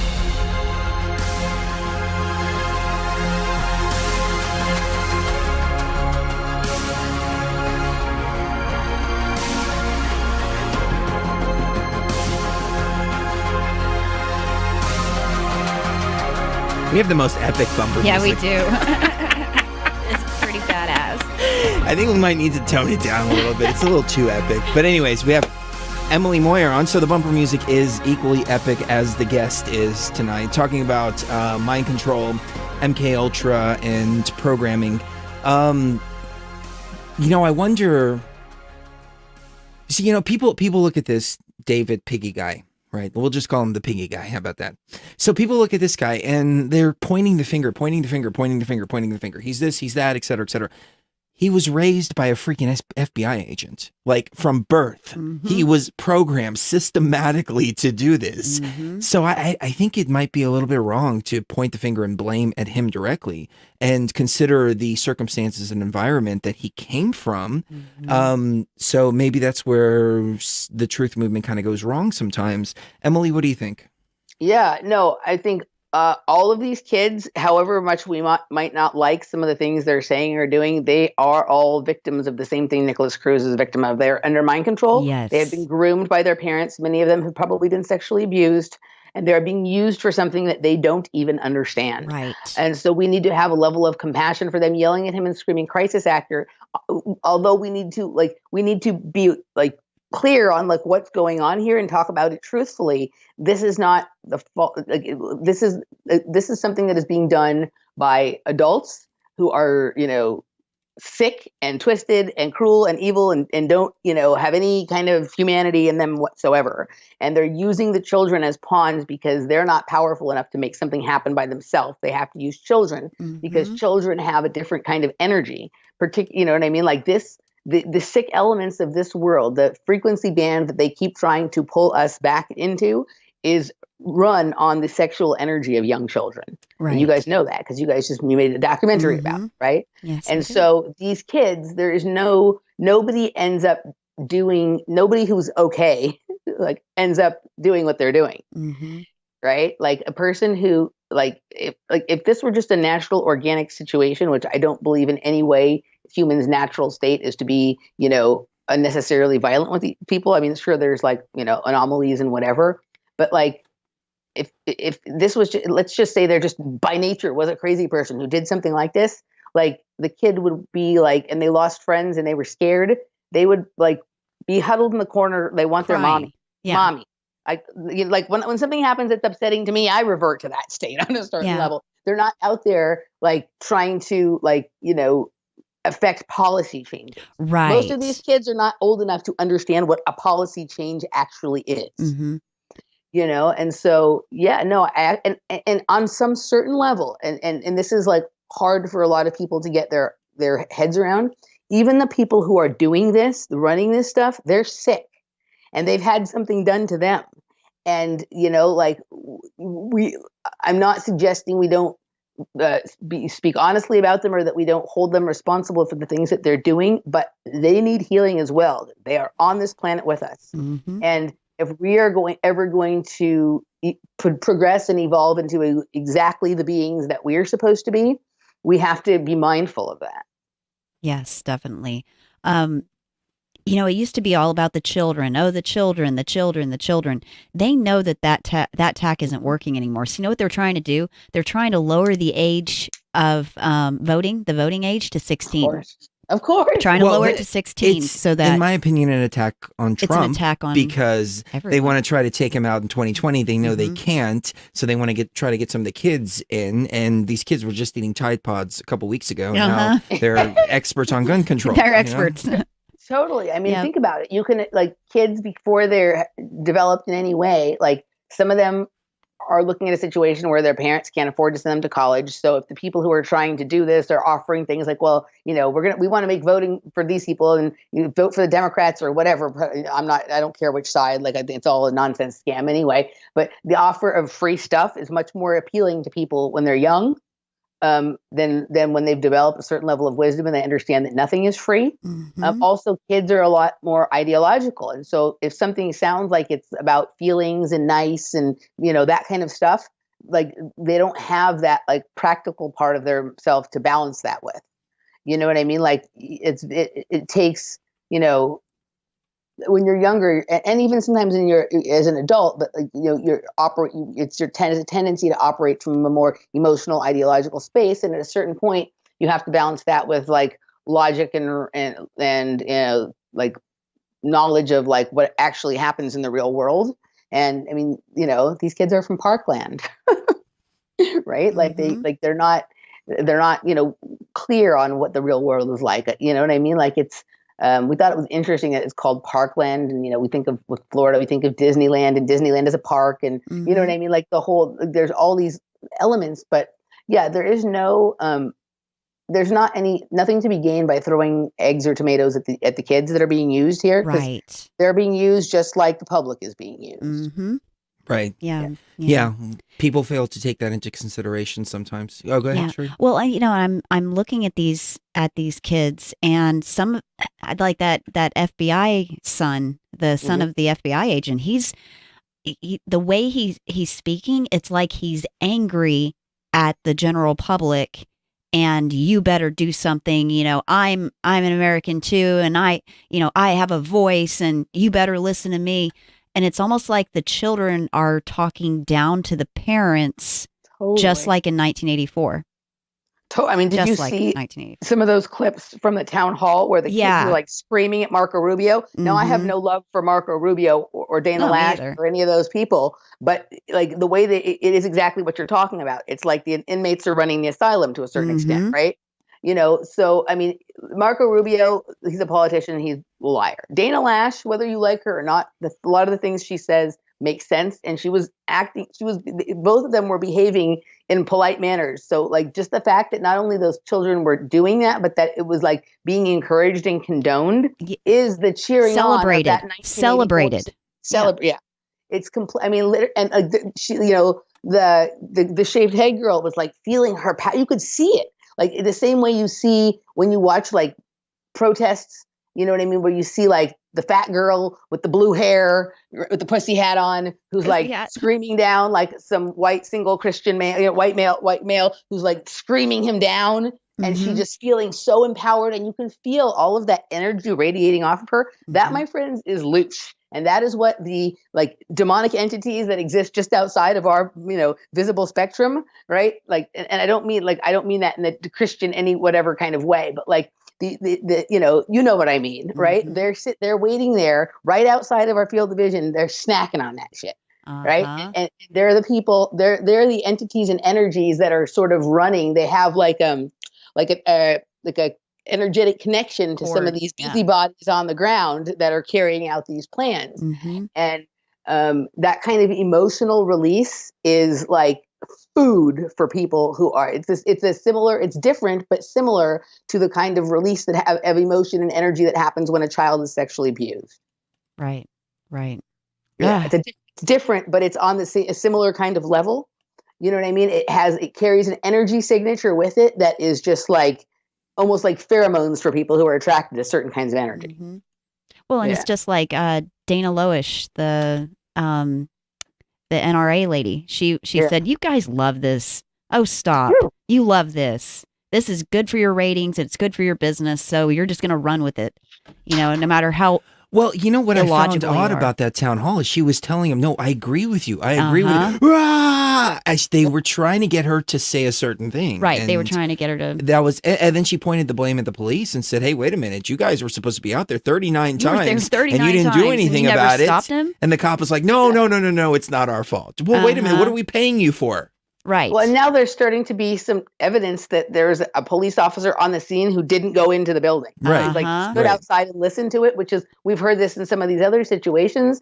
And so, yeah, I mean, the whole thing is just, it is, I hadn't thought about it, Cherie, that it is so 1984. Like we are living in a complete, I mean, this, I bet it'll be really interesting to see what this children's march thing looks like. Mm-hmm. You know what I mean? Like they tried it with the Pussy Hat March. They tried these like racially infused marches. This might be the one that finally moves the emotions of the American people to sign up completely for their own imprisonment. You know what I mean? Like literally, like it's you know, and some of these adults that are leading them, it's like Pied Pipers leading the children off to slaughter, just like what we. And at this point, since the children are now like going to be looked at as the future and the leaders or whatever, the adults are going to follow their children right into the Stone Mountain. Right. You know, they're going to follow them right off the cliff. Listen to the music that's going to kill them or whatever. Right. So, yeah, it's, I mean, it's so, you know, and what you were saying about like the CNN and the ratings, like my dad is like obsessed with watching CNN all day. And it will go, I'll be like watching for a minute and it's like schizophrenic. It'll spend like a minute on the school shooting and a minute on Russian collusion. And that's all they talk about. They just go back and forth between those two things because there's some people who are more like emotionally driven by one story and some for the other. And they want to make sure that they're not ever letting anybody go more than a few minutes without having whatever their button is pushed. Without getting their hit. And whatever it is. We're completely at this point now. Like I saw this meme the other day and it is a perfect meme that describes exactly where we're at. So like on a social level right now, it says, everyone I disagree with is a Russian bot. Like other versions of it that said, everyone I disagree with is Hitler. Everyone I disagree with is a Russian spy. And that is, and it had like a picture of, it was like yellow background. It was like the cover of like one of those Golden Years books, like we used to have when we were little, like the preschool books. And it had like a rainbow on it. And on some it would have a bot sliding down it. On some it would have Putin sliding down. On some it would have Hitler sliding down. And that we're at that really ridiculous, childish level where like no conversation can be had between people who even have a slight disagreement on reality anymore. It's like really scary. Right. Right. No, it's pretty bad. But let me ask you this. What do you think the point of this particular event was, the Florida situation? And let me elaborate a little bit on this. They couldn't pass gun control legislation with Obama. They tried. There were so many state shootings during the Obama administration, and they couldn't pass it. What makes them think that they can possibly pass it with Trump? I don't think that's actually the goal. I think that like getting people, like I think that's part of the distraction. I don't think they realistically think that they can like ban guns. There's just too many of them. But the fear that is created by people thinking that's I mean, think Alex has been making his livelihood for 20 years off of warning of martial law and gun confiscation tomorrow. Right. The amount of fear that generates and brings people, is incredible.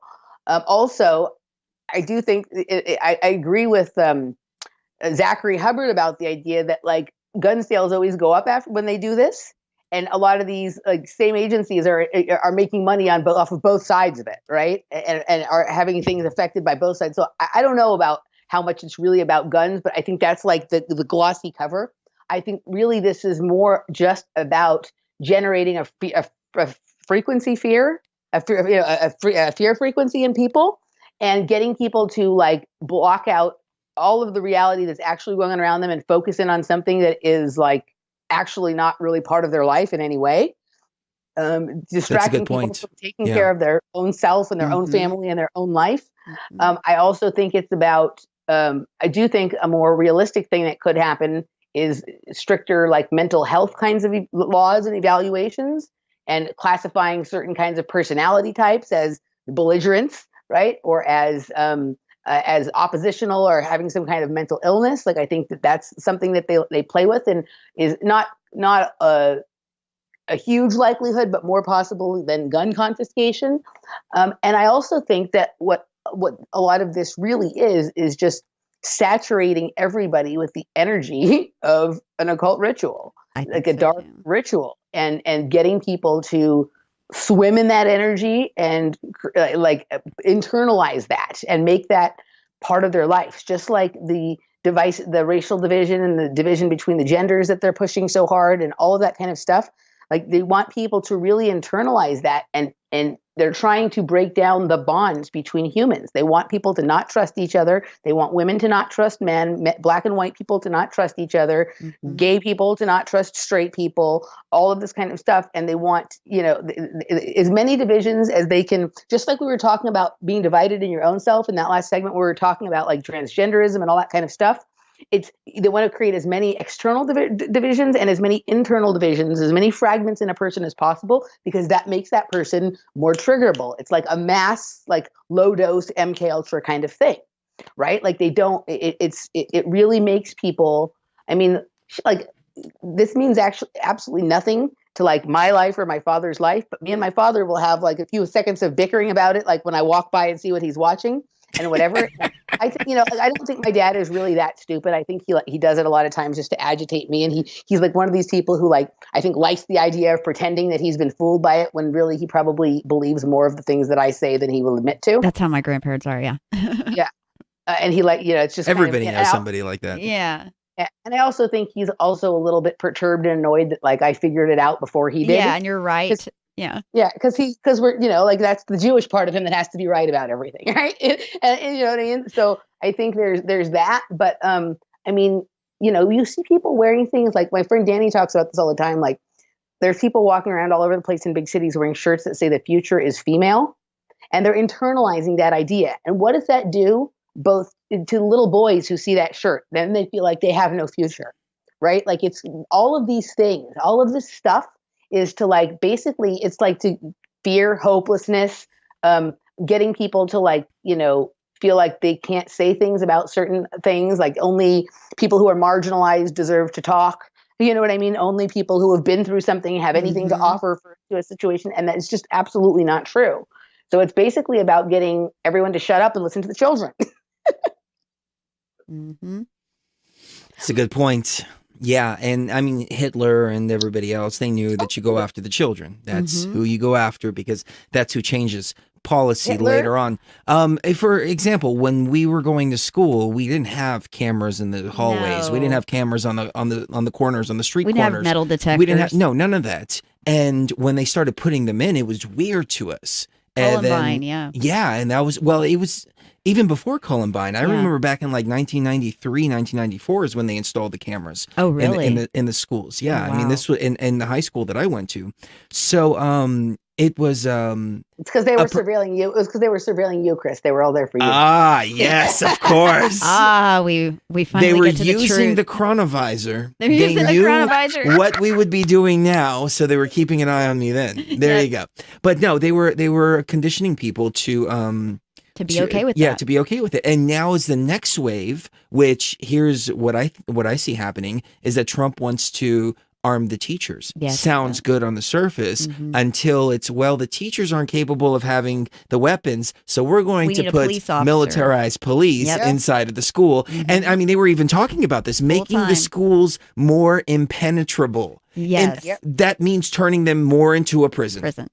I mean, to what you said about Hitler and the children, that's been part of all of this, like the communist. Hitler took the guns. Yeah, Stalin took the guns. Mao took the guns. God damn it. Hitler took the EMT. Yes. Right. Okay, but here's the thing. So like, whatever, the children are key for, like, it's not working to try and have a revolution by changing adult minds. So you have to do it with the children. Saul Alinsky talks about that. You know what I mean? Obama talked about that kind of stuff, right? Like that's obviously we understand that. But even the security cameras, they're not there for actual security. They're there to condition people to being surveilled and to scare children. Because as we saw with this case, the security cameras were on a 20-minute delay. So what, you know what I mean? Like, now I think that might have been intentional, right? So that anybody who was not in on it or, part of the Fritz or whatever, like wouldn't be able to see or do anything. But this, we know this happens in all of these kinds of situations. Their security cameras are never working when there is actually something that needs to be looked at, but they're always there to make people, nervous, feel afraid, accept the police state. Yeah, the idea of having armed guards or soldiers or, I'm not necessarily opposed to. I was listening to an interview of a teacher who, after Sandy Hook, decided to be armed and whatever, but I don't think it's something that should be standard, or even if it's all talked about, then I don't know how I feel about that stuff. But yeah, we should be able to have some place that we go where things are just normal, right? Like where, like normal playing outside, not bars on windows, not guns, not, military. When I travel to other countries, it's freaky. Like you see, there's like military people out, like standing outside the hotels, you know what I mean? Like guarding hotels. It's like, okay, I'm having a nice time inside, but am I just like on a little prison? And then also the people are stupid with this whole thing with Trump and the wall. Folks, the wall is not to keep people out. It's to keep us in. Right. Mm-hmm. Don't encourage or condone that, or any, whatever your feelings are on whether you are, an anarchist and believe in open borders, or whether you're somewhat of a nationalist or constitutionalist and believe in having a defined nation state. Like if there's a wall there, they're selling it to you as to keep others out, but the real purpose is to keep you in and participate in the construction of your own prison cell. Right. Right. It's digging your own grave. It really is. Mm-hmm. I've realized that the New World Order agenda isn't open borders the way that we've been told that it is. It's actually closed borders and very, very small factions getting smaller and smaller and smaller and smaller. And all of these people that are like, close the borders, build the walls. Mm-hmm. They're pushing the New World Order agenda, believing that they're against it. Right. They believe that they're doing what's best for their family, and they believe they're doing what's best for themselves, when really it's the opposite. It's a briar patch situation. All you need is a horse and a rifle and a posse, though. They play both sides of it, because while part of their push is to create like homogenization and this sort of like everybody's the same and not, you know what I mean? Like, and not is collectivism as opposed to individualism, but so they push that side of it, which is true on a certain level. But then there's also this thing where really they want everybody on lockdown, either physically is great if they can do it, but you don't even need physical lockdown if you have everybody on like emotional and mental lockdown already. Mm-hmm. I think the reason that they pulled our channels in a lot of ways is or pulled our videos is to get us to censor ourselves so that they don't have to. Right. Because you know what I mean? So that's you're totally right. What you were saying this morning, we need to learn how to play the game sort of smarter kind of thing. But also on another level, sometimes we have to make the choice that we're just not going to let them. So, we're going to say what we want to say, and that's their little game they want to play. That's their little game. True. True. It's so, one of the things that we really have to start doing is defining. Our friend Dawn, who participates in all of our stuff that we do on Off Planet Radio, always talks about this, is you have to define your own game. You know what I mean? Because if we're in a simulation and this is all game and everything's being run on game theory and whatever, then we need to be the center of our own game and create the rules for the game we're playing, and be in charge of it, so it's really important. I think that that's the main thing with the threat of censorship gets people to censor themselves. The threat of gun control gets people to disarm voluntarily. The threat of scary immigrants gets people to agree to build their own prison cell. Yep. And so we have to stop being so reactive. It's so, you know what I mean? It's if it weren't so sick, it's masterful, the shit they do, Very really, true. And we have to start, I don't want to say employing their techniques, because I think some of their techniques come from something icky and dark, but start sort of, they're not afraid to be the master of their own game, and we have to be the same.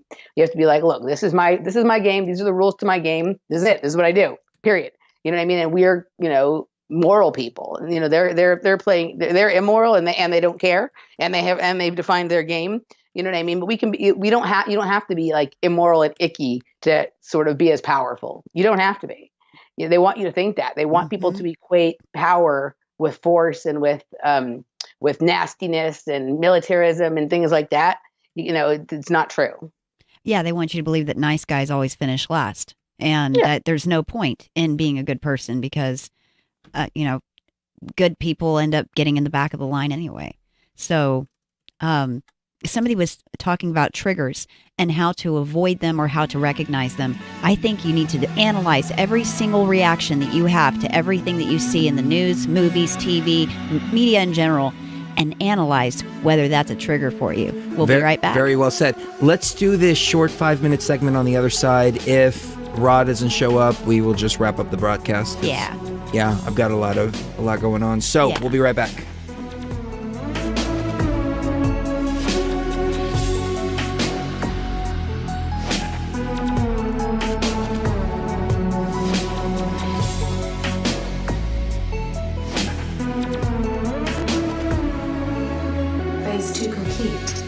Preparing to initiate phase 3 momentarily. Brace yourself, traveler. We are about to venture into the realms of the unknown. www.beyondtheveilradio.com.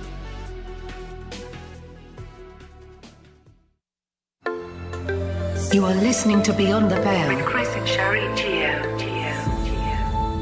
On iHeartRadio.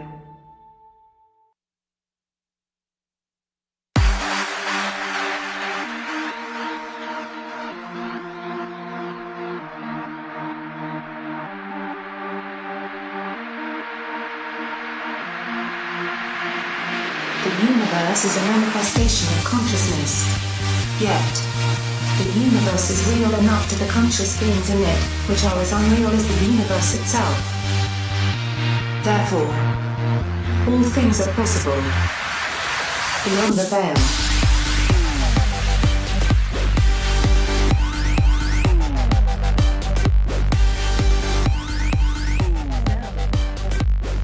And we are back.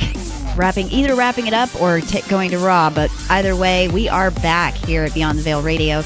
Raw is AWOL for the night. Yes. Yeah. But he's got a little one, stuff. so he gets a pass. Baby stuff. Definitely. We'll give her a pass. Yes. Little baby Tana.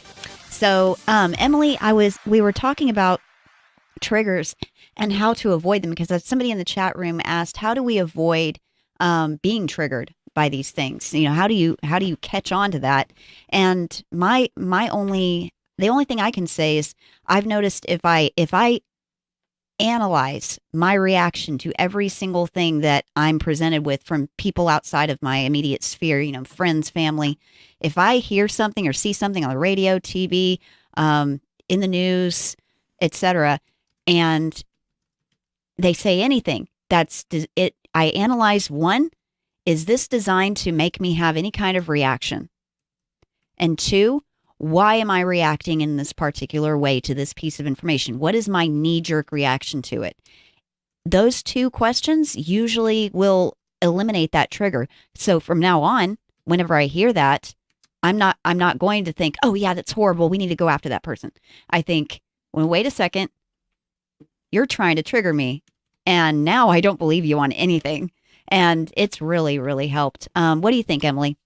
Yeah, no, I think certainly when you're dealing with things like from media or like, outside world or whatever, I monitor my reactions to everything. When you're dealing with things that are coming up from like within your own circle with people, when you have a really strong reaction, I would also look at like, okay, why am I responding so strongly to that? Why am I having such a knee-jerk or reaction to what they're saying? Is there some truth in what they're saying that I'm not wanting to deal with or confront, right? So there's that.